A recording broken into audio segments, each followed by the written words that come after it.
Today, the paper I'm going to share is about the application of STEM in polymer irradiation evaluation. This paper is named Degradation of Thermoplastic Polymers for Fused Filament Fabrication and STEM Electron Beam Irradiation. This paper is from Dr. Herrera's group and it was published in 2024. And in the motivation part, they mentioned that FFF is gaining attention as an efficient technology to create parts using a commercial thermoplastic filament as feedstock in additive manufacturing. And to better understand the nanostructural characteristics, STEM can provide relevant information in the polymer field, and it is based on the analysis of the energy distribution of the electrons after they interact with the thin specimen. However, the interaction of electrons with soft systems, such as polymers and soft materials, often causes different types of radiation damage, like electrostatic charging, radiolysis, and knock-on damage, and so on. These damages limit the performance of these techniques. So in this work, the authors aimed to explore the degradation mechanisms of two types of polymers: aliphatic polymers, PLA and PCl, aromatic polymers, ABS and ASA, with a benzene ring on the side chain, and they analyzed the effect of electron beam irradiation with increasing electron doses. The reason why they chose these four kinds of polymers is that it was reported that the degradation in polymers may depend on their structures, so they selected the polymers with and without aromatic components. The research methods in this work follow these steps. First, they adopted and the FRB thinning methods to prepare the samples and compared these two methods. After the measurements, they used GMS3 to analyze the data collected from the transmission electron microscope. First, in the specimen preparation section, Figure 1a shows a low magnification TEM image of a PLA specimen obtained by showing large electrotransparent areas with a homogeneous thickness. However, for PCl, which has a lower glass transition temperature than the room temperature, that means in air environment, it behaves more elastically. This technique leads to wrapped, wrinkled, and overlapped specimens, complicating the proper STEM analysis. By thinning method, they finally got the PCl specimen, and the thickness of the specimens obtained from different methods was shown in Figure 1d. In comparison, provides specimens with a more homogeneous thickness in each lamina, whereas the thinning method allows a wide range of thickness to be obtained in the same specimen. But considering the cost, is more affordable for routine preparation. And to explore the influence of the chemical structure on stability and the electron beam, the authors analyzed the fingerprints of the four polymers by the structure of the stem core peaks. By figuring out the information on the bonding and coordination states of the sample constituents, they can illustrate the chemical bonds changes with the increase in the electron dose.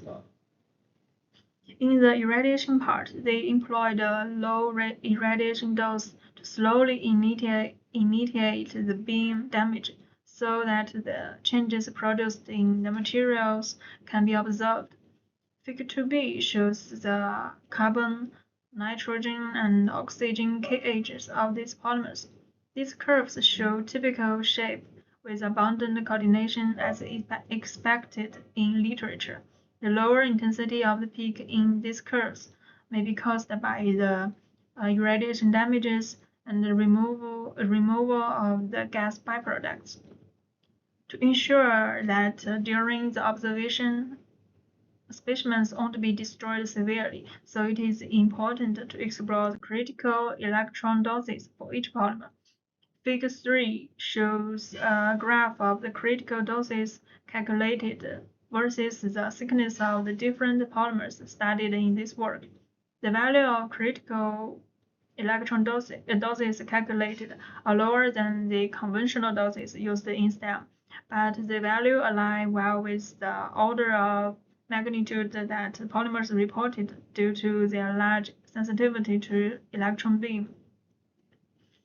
And it also shows that the critical electron doses calculated have a strong dependence on thickness of the specimen, despite the difference in the specific chemical formula. The critical doses maintain a practically linear relationship with the thickness of the specimen. And the figure 4 shows that PLA and PCl present lower critical doses than ABS and ASA, indicating that the aliphatic polymers are prone to suffer more beam damage than aromatic ones. In this sense, the higher radiation stability of the aromatics can be attributed to their relatively stable ring structures, with a high resonance energy of the pi electrons, which allows the energy deposited by inelastic scattering to be shared by many electrons without bond breakages. To analyze the degradation pathways in the thermoplastic polymers, they separately explored the two types of polymers. Generally speaking, there might be several processes contributing to the overall electron beam damage, like elastic and inelastic scattering, leading to knock-on damage, radiolysis, electrostatic charging, and local heating. The principal beam damage process is likely to happen and result in modification in the shape of stem signal and knock-on damage and radiolysis. However, the knock-on damage is mostly responsible for radiation damage in specimens that are electrically conducted, such as metals and semiconductors, which and the radiolysis may be mostly responsible for bond breakage and cross-linking in organic compounds like soft materials, polymers. So in this case, despite both processes may be taking place to some extent, most of the mass loss is likely to be happening due to the radiolytic damage. Figure 5a displays the three possible degradation pathways for PLA, and Figure 5b displays four possible sessions routes for PCl.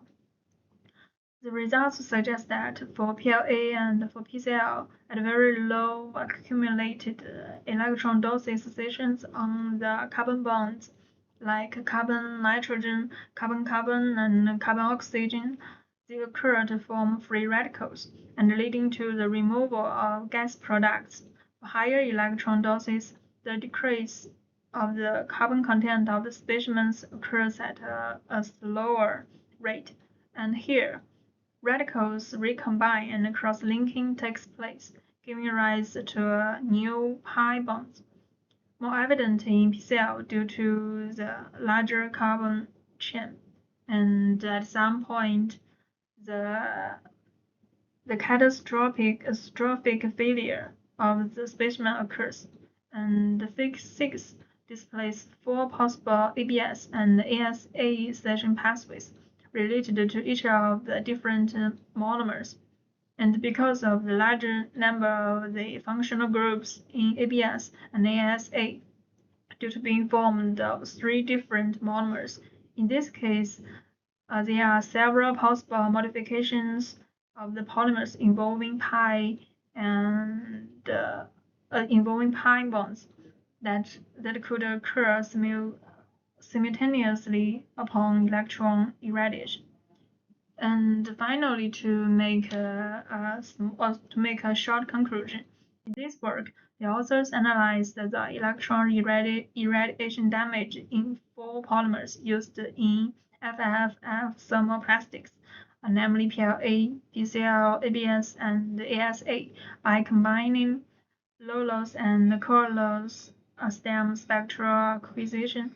The results have shown modifications of the chemical structure of the 4 polymers analyzed occurring since the beginning of the low-dose electron irradiation.